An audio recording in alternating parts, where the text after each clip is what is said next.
तेलंगाना राज्य में 125 फीट और आंध्र प्रदेश में 206 फीट।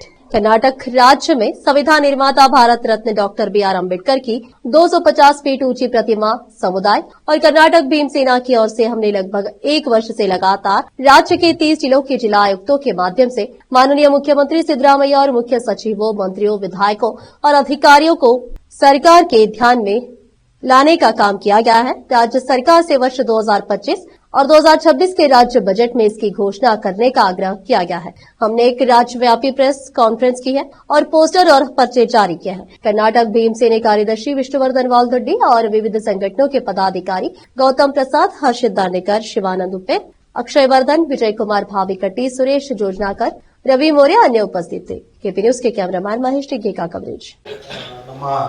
रवि मौर्य ಅವರಿದ್ದಾರೆ, ನಮ್ಮ ವಿಜಯ ಕುಮಾರ್ ಭಾವಿಕಟ್ಟಿ ಅವರಿದ್ದಾರೆ, ಮತ್ತೆ ನಮ್ಮ ಗೌತಮ್ ಪ್ರಸಾದ್ ಅವರು, ಹರ್ಷಿತ್ ದಾಂಡೇಕರ್ ಅವರು, ಸುರೇಶ್ ಜೋಜ್ನಾಕರ್ ಅವರು, ಶಿವಾನಂದ್ ಉಪ್ಪೆ ಅವರು, ಮತ್ತೆ ನಮ್ಮ ಅಕ್ಷಯ್ ವರ್ಧನ್ ಅವರು.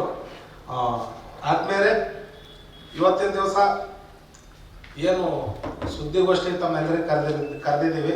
ಇದರ ಮುಖ್ಯ ಉದ್ದೇಶ ಏನಪ್ಪ ಅಂದರೆ, ನಮ್ಮ ನೆರೆ ರಾಜ್ಯಗಳಾಗಿರ್ತಕ್ಕಂಥ ಆಂಧ್ರ ಪ್ರದೇಶ ಮತ್ತು ತೆಲಂಗಾಣದಲ್ಲಿ ಡಾಕ್ಟರ್ ಬಾಬಾ ಸಾಹೇಬ್ ಅಂಬೇಡ್ಕರ್ ಅವರ ಒಂದು ಭಾಳ ದೊಡ್ಡ ಒಂದು ಮೂರ್ತಿ ಮಾಡಿ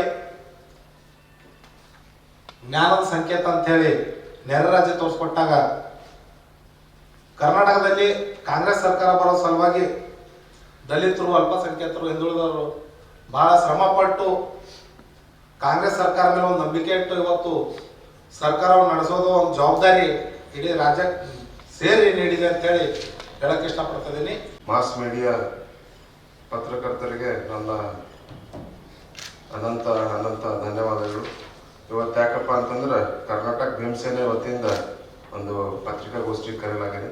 ಹಾಗಾಗಿ ತಾವು ನಮ್ಮ ಕರೆಗೆ ಹೋಗ್ಬಿಟ್ಟು ಇಲ್ಲಿ ಬಂದಿದ್ದಕ್ಕೆ ತಮಗೊಂದ್ಸಾರಿ ಮತ್ತೊಮ್ಮೆ ಒಂದ್ಸಾರಿ ನಿಮ್ಗೆ ಧನ್ಯವಾದ ತಿಳಿಸ್ತೀನಿ. ವಿಷಯ ಏನಪ್ಪ ಅಂತಂದ್ರೆ, ನೆರೆಹೊರೆ ರಾಜ್ಯಗಳಾಗಿರ್ತಕ್ಕಂಥ ಆಂಧ್ರ ಪ್ರದೇಶ ಮತ್ತು ತೆಲಂಗಾಣದಲ್ಲಿ ಸುಮಾರು ಒಂದು 3 ವರ್ಷ ಮತ್ತು ಇನ್ನೊಂದು 5 ವರ್ಷ ಕೆಳಗಡೆ ಏನಪ್ಪ ಅಂದ್ರೆ ಬಾಬಾ ಸಾಹೇಬ್ ಅಂಬೇಡ್ಕರ್ ಅವರ ಒಂದು ವಿಶ್ವಜ್ಞಾನದ ಪ್ರತೀಕ, ಒಂದು ನಾಲೆಜ್ ಆಫ್ ಸಿಂಬಲ್ ಅಂತ ಒಂದು ಪ್ರತೀಕ ಇಟ್ಕೊಂಡು ಇವತ್ತು ನೆರೆ ರಾಜ್ಯಗಳಲ್ಲಿ ಏನಪ್ಪ ಅಂದ್ರೆ ದೊಡ್ಡ ದೊಡ್ಡ ಪ್ರತಿಮೆಗಳು ಅನಾವರಣ ಮಾಡ್ತಾ ಇದ್ದಾರೆ, ಮಾಡಿ ಒಂದು ತೋರಿಸ್ಕೊಟ್ಟಿದ್ದಾರೆ. ಅವರು ಬಾಬಾ ಸಾಹೇಬ್ರಿಗೆ ಏನು ಗೌರವ ಕೊಡಬೇಕು ಗೌರವ ಕೊಟ್ಟಿದ್ದಾರೆ. ಆದರೂ ಇಲ್ಲಿ ಎಲ್ಲ ದಲಿತ ಪರ, ಹಿಂದುಳಿದ ಪರ ಏನು ಸರ್ಕಾರ ಇದೆ ಕಾಂಗ್ರೆಸ್ ಸರ್ಕಾರ, ಸುಮಾರು ಇದು ಈ ಸಾರಿ ಫುಲ್ ಮೆಜಾರಿಟಿ, ಫುಲ್ ಸಪೋರ್ಟ್ ದಲಿತರು ಮತ್ತು ಮುಸ್ಲಿಮರು ಮತ್ತು ಮೈನಾರಿಟಿ ಎಲ್ಲರೂ ಸಪೋರ್ಟ್ ಮೇಲೆ ಫುಲ್ ಮೆಜಾರಿಟಿ ಮೇಲೆ ಈ ಸರ್ಕಾರ ಬಂದಿದೆ.